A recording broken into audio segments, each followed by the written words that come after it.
Good evening. Tomorrow will be a very, very big day for India with respect to our space technology. As we are all aware that ISRO is gearing up to launch 104 satellites. So this is going to be a record and it's going to be one of the wonderful achievements by ISRO. So that is the reason why, so being the citizens of India, so we are all proud of this particular, this moment. And tomorrow, that is on February 15th, it is going to be launched and hopefully it would be a great success. And out of this 104 satellites, just 3 satellites belong to India.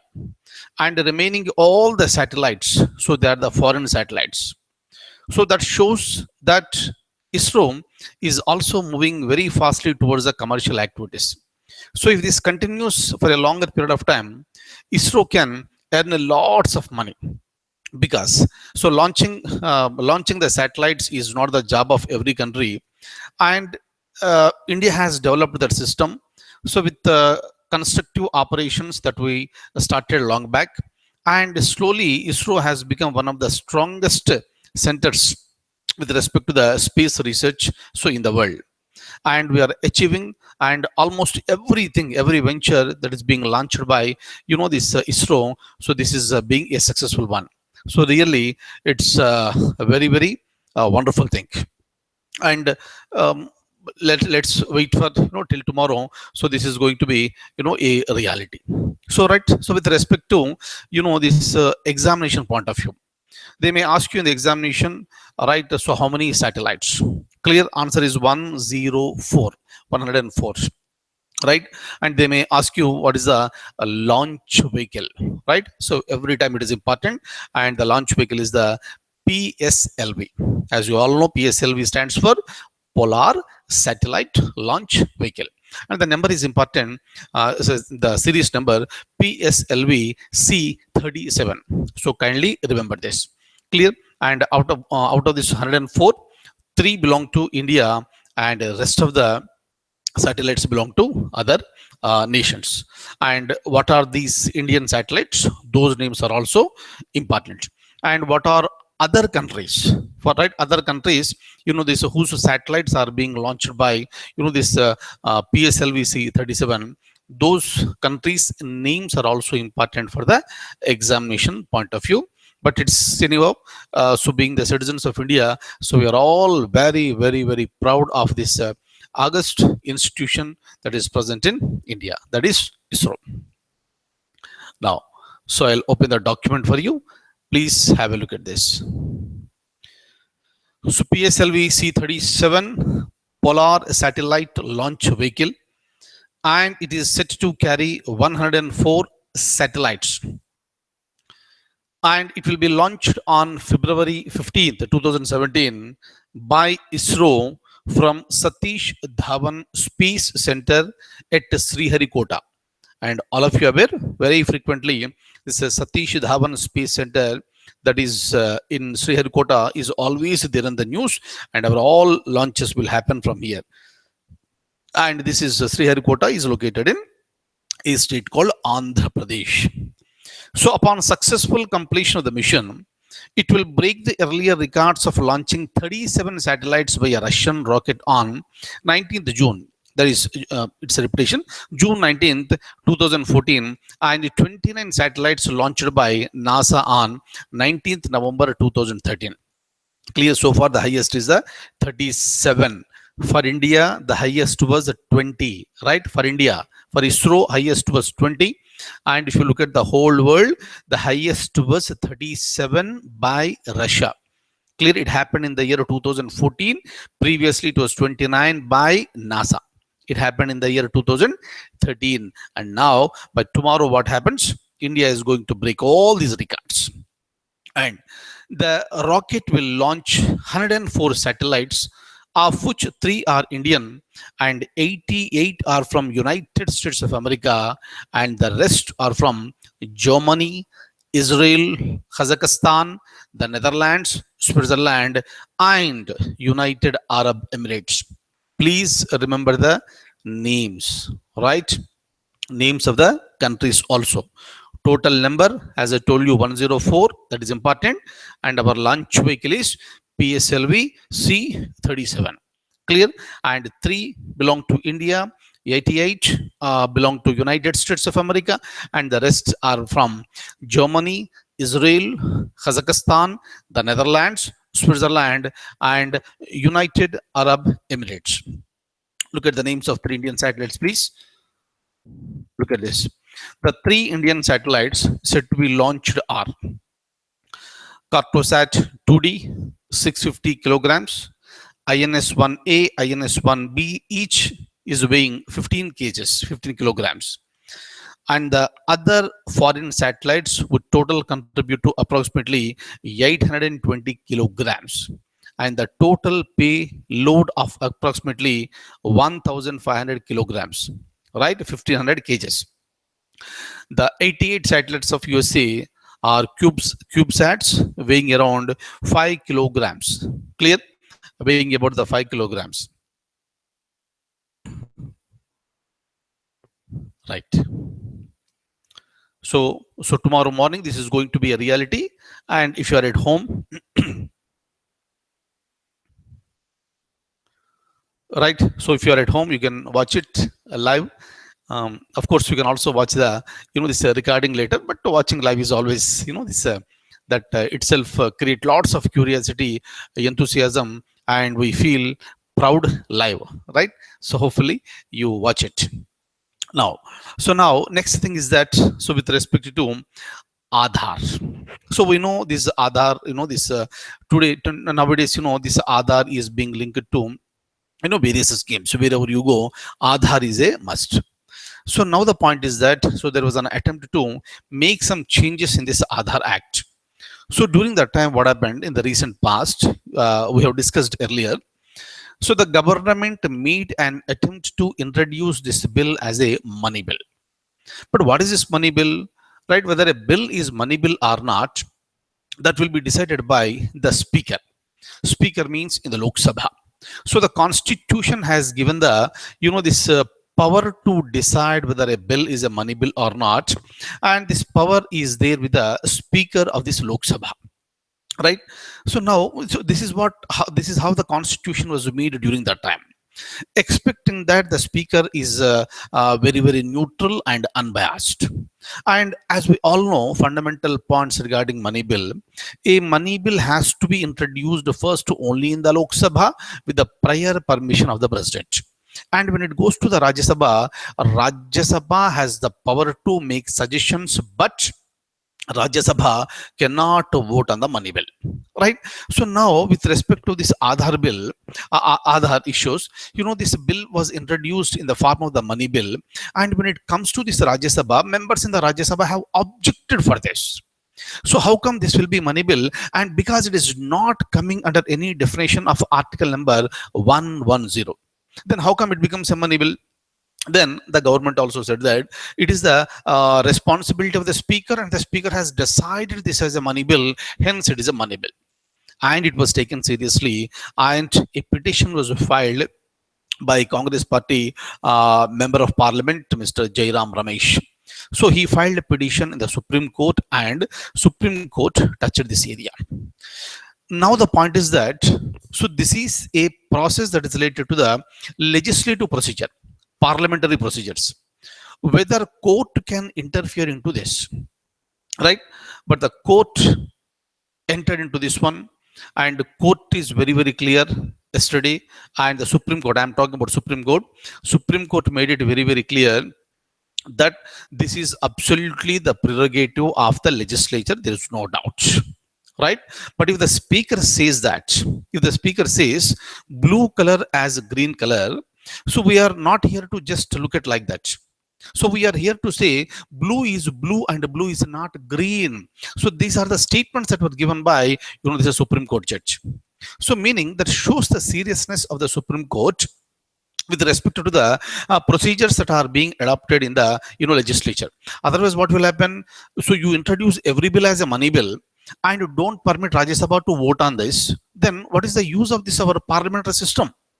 So meaning, reason may be anything. This is nothing but the insulting the provisions of this constitution. That is the reason why the Supreme Court yesterday, it was not happy with the arguments that were done by Attorney General of India. So, and this is going to be taken up further also. Clear, made it very clear. And the Supreme Court said that this is the legislature issue, no doubt. But if the speaker says blue is green, so we are not here to sit silently. Blue is not green. Blue is always blue, and it is not green. Clear. So this is the things that was said by the Supreme Court. So in this scenario, I would like to show you one question, and that question was a question in various examinations. In various examinations, it was a question. Anytime it may be a question. Once again, just to show you this one, definitely every one of you so will be in a position to answer this. This, who decides whether a bill is a money bill or not? Just now I told you answer is a speaker.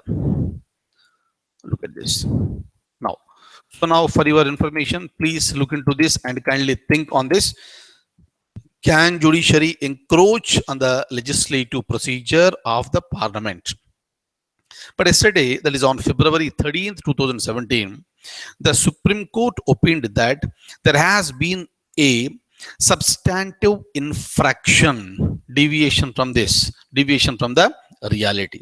Obviously, so we need to enter into this. Look at this. Yesterday, this somebody made a very serious comment with respect to Arunachal Pradesh, and one of the Congress members have said that Narendra Modi government is trying to make Arunachal Pradesh as a Hindu-dominated state. So for this reason, the Minister of State for Home Affairs, so he reacted to that statement, saying that India is a secular nation and the government has no intention of making anything so with respect to Hinduism. All religions will be respected equally. Clear. So with this scenario, some information has been published. Kindly have a look at this. So this, if you look at the Hindus, it is 966.3 millions and constituting 79.8% of the population. Muslims 172.2 million and it constitutes 14.23%. Christians 2.3% and Sikhs 2.16 percentage. So kindly remember these figures, and this you may use while writing the answers in the main examination or general essay. This. So next, Article 124 class 7 has been coming to the question once again. Right. There is a Supreme Court judge by name, this Justice K.S. Radhakrishnan. He was the judge who authored the this judgment on Jallikattu, and it happened in the year 2014. I discussed this point earlier with you, but I did not take the name of Justice K.S. Radhakrishnan. So he was the person who gave the judgment and who imposed ban on this Jallikattu. And at the time, he was a judge of the Supreme Court and he gave this judgment. Later, what happened? So there's an organization called PETA, P-E-T-A, and that organization will fight against the cruelty on animals. In fact, that was the organization which filed petition in the Supreme Court. Then Supreme Court imposed the ban on this Jallikattu. Clear? And similarly, there's a KAMBALA that is there in this Karnataka.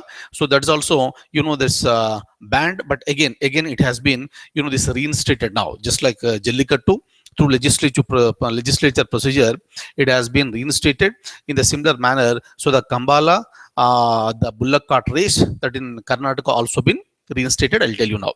So now the point with respect to Justice K.S. Radhakrishnan is that, so after his judgment, he is given in this judgment.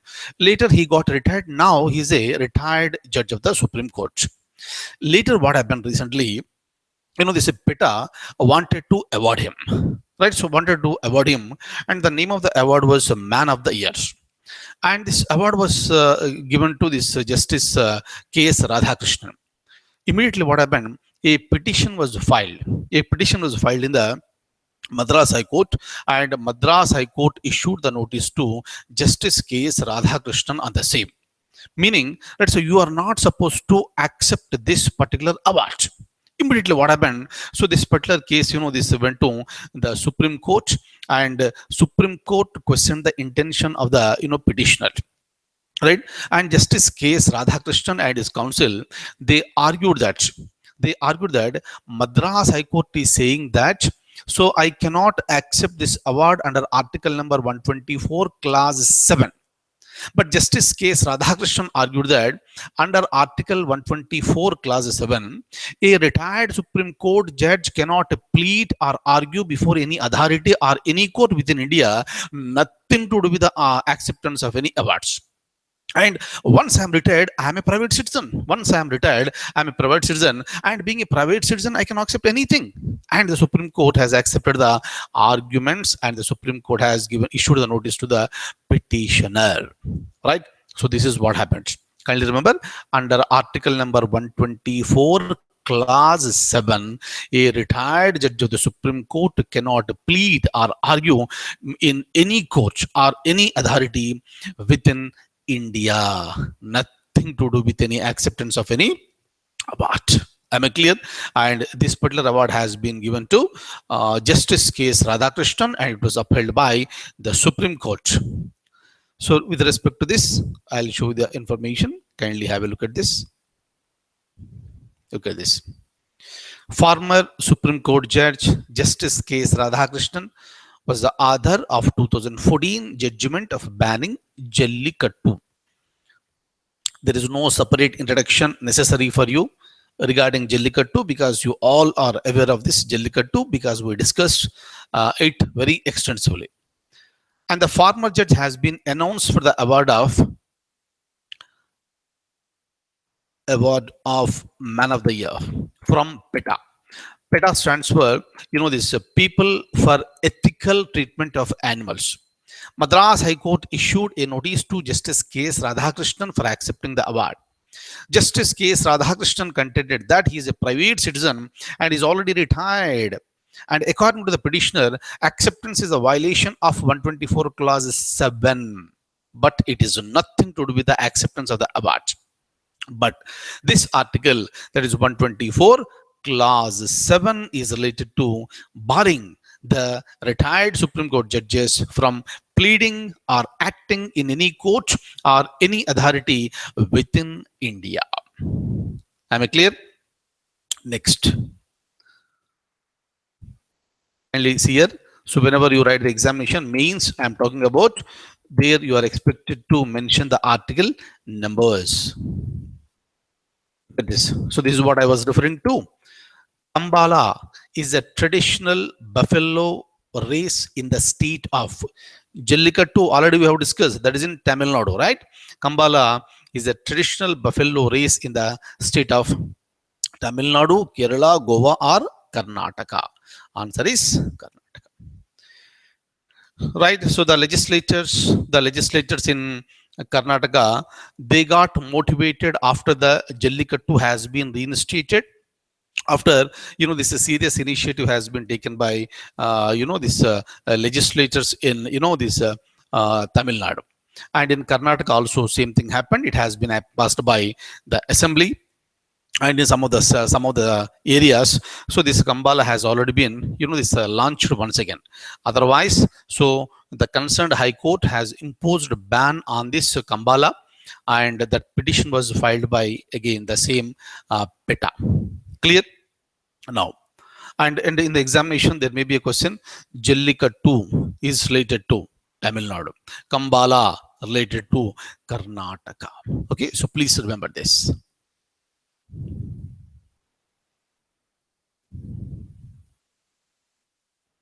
So obviously the answer is D, that is Karnataka.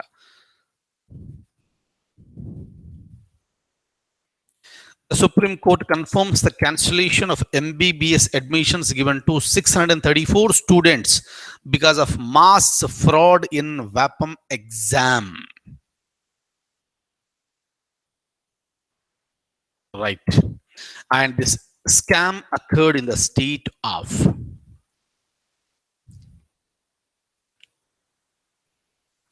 So it's a very, very big scam that has taken place with respect to this, this admissions into this MBBS. And it was a organized, very much organized scam. Various officials, various politicians have, this involved in this one.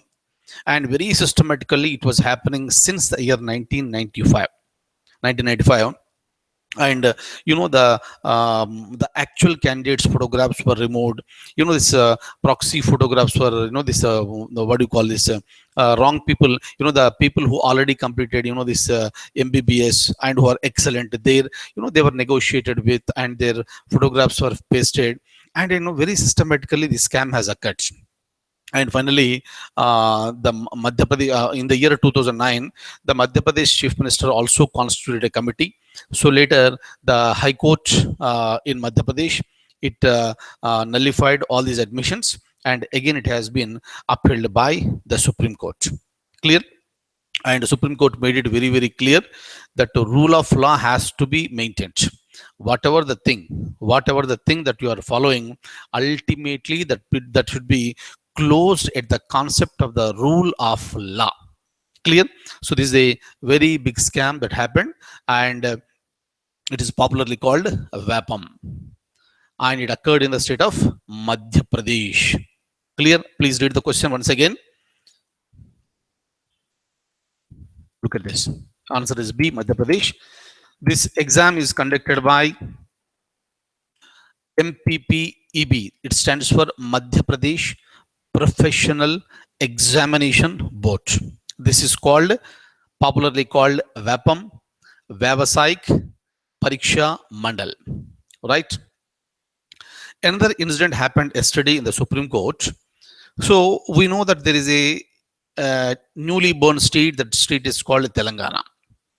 And Supreme Court said that, Telangana is a nice state, wonderful state.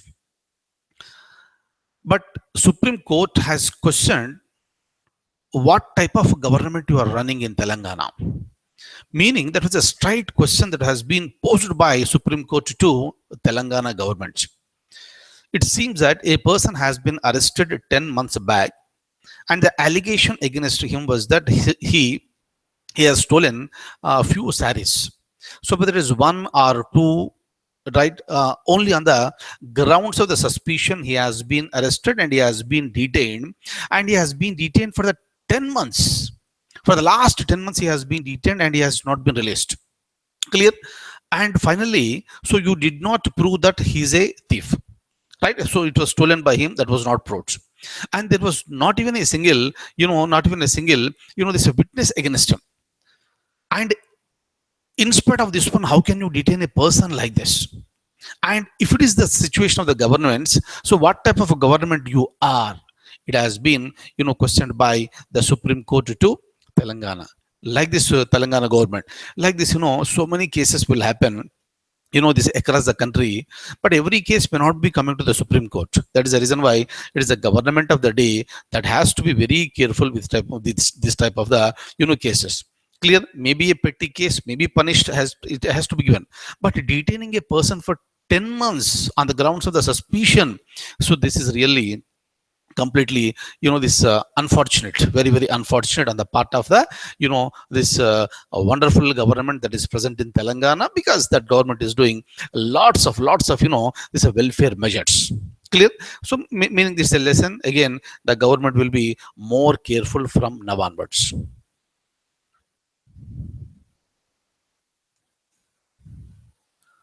Okay, look at this. So the following country conducted a ballistic missile test, nuclear armed. Very recently it happened. Which is the country? Israel, Iraq, Iran, or North Korea? Rogue state. This is a North Korea every time, right? And of course, even before this also, this nuclear tests were conducted by North Korea. But after Donald Trump becomes the president of United States of America, so this is the first test. Clear? And United Nations Secretary General So he appealed to all the nations in the world to be united and to speak against the activities of North Korea. But North Korea made it very, very clear, and we have strengthened ourselves, right? And kindly remember, the country is North Korea. Look at this. Next. Answer is D, that is North Korea. Have a look at this. The kindly remember the name. Very recently, he took the charge. United Nations.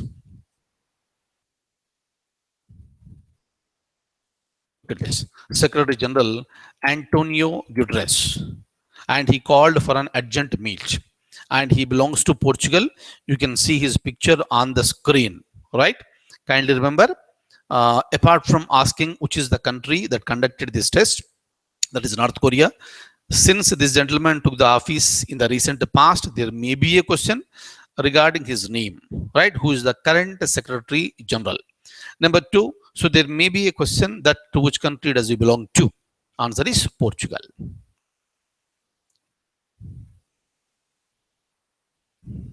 Right? So finally, with respect to Tamil Nadu, after so many twists and turns, even now also there is no clarity that who is going to form the government. Finally, the Supreme Court verdict has been, given, and it has convicted Shashikala and three others. Clear? A2, that is accused 2, 3, and 4. They have been, convicted. Had Jayalalitha been alive, she could have been so disqualified by now. So at any time, she will be arrested and she'll be sent to the jail. Clear? So, but it seems that she is seeking some time, and lots of drama is happening in the Golden Bay Resort of, this near to Chennai. Right. So Mr.